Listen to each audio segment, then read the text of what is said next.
silver fountains of carven stone. The king beneath the mountain. And the bell shall ring in gladness at the mountain king's return. And that, of course, is The Hobbit Part 2. And this Monday morning just happens to be the day that the strict international embargo is lifted on reviews of the Hobbit film, The Desolation of Smaug, premiered in Los Angeles last week. But we haven't been able to find out if it's any good until now. Our own Kate Rodgers and Daniel Rodgers have seen it, and they're just busting to tell us. Kate, you've been able to keep your mouth closed about this for a week. Do we think it's some kind of world record that I've been able to keep my mouth closed for a week? Yes, it probably is. Yep. And it has been, thankfully, because we both got to see it together in LA, we've been able to at least talk to each other about it, because that really was one of those films that there's... In fact, when I sat down and wrote the print review for online last night, I just didn't know when to stop. I could have gone on for reams and reams because there's so much to go into. So it's great to finally be able to chat, isn't it, my friend? And it your is. verdict, Daniel? It's fantastic. I really dug this film a lot.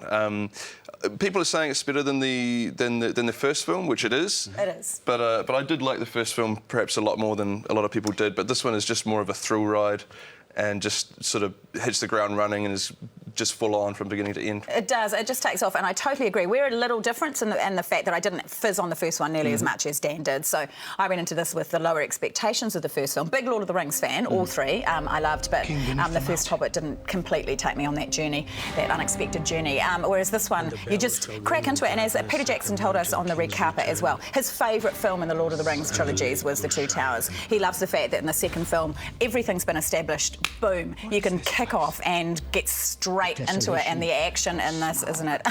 Amazing. Yeah, there's one scene in particular that during the film, this is very rarely happens. Me and Kate watch a lot of movies together, but I actually leaned over to her during it and just said that was amazing. And he never talks during films. And the both of us at the end of this particular action scene, which we're not going to give too much wowie, but it involves dwarves in barrels on a river, doesn't it? It does, yeah. You see that in the trailer. The dwarves are escaping somewhere in barrels, but basically orcs attack during that scene. Yeah. And it's just, I mean, it just harkens back to me to sort of old school Peter Jackson, where he's kind of gleefully stringing together a whole bunch of kills as these orcs are dispatched.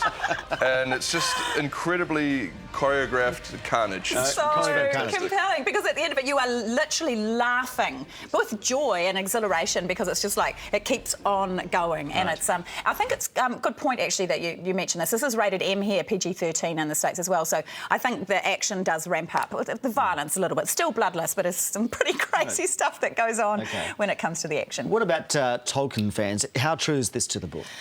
You're a big Hobbit book fan, so I'll talk in a minute, because there are a couple of new characters that have been added to this, haven't there? Well, I'll talk now, in fact. Legolas, I loved. I'll talk now. Legolas, obviously a huge hit in the first film with Orlando Bloom. He wasn't actually in the book The Hobbit, was he? No.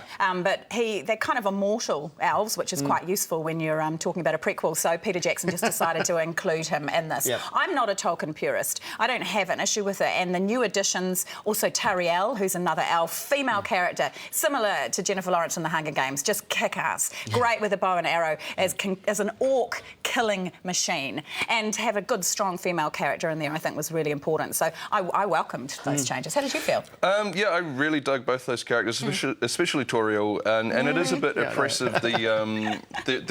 There is a strong lack of female characters in the book, which on screen would be a bit oppressive. Yeah. So it's nice to have her there. Yeah. They do add other stuff with Gandalf. In the book, he goes away from the party. You don't know what he's doing. In the film, they need to bring him in, did they? Yeah, they need to keep Gandalf in there because he's Okay. But in the film, they basically explain what he's doing, which is to do with Sauron and basically tying this trilogy into the Lord of the Rings, so you can watch them all as one, and it all fits together. Guess what? What? We're out of time. No! You've talked too much, you guys. We had to wait a week, though. I know, Let's be fair. but you know that's it. You're done. Hey, Kate and Dan, thanks so much for your time. Thank you.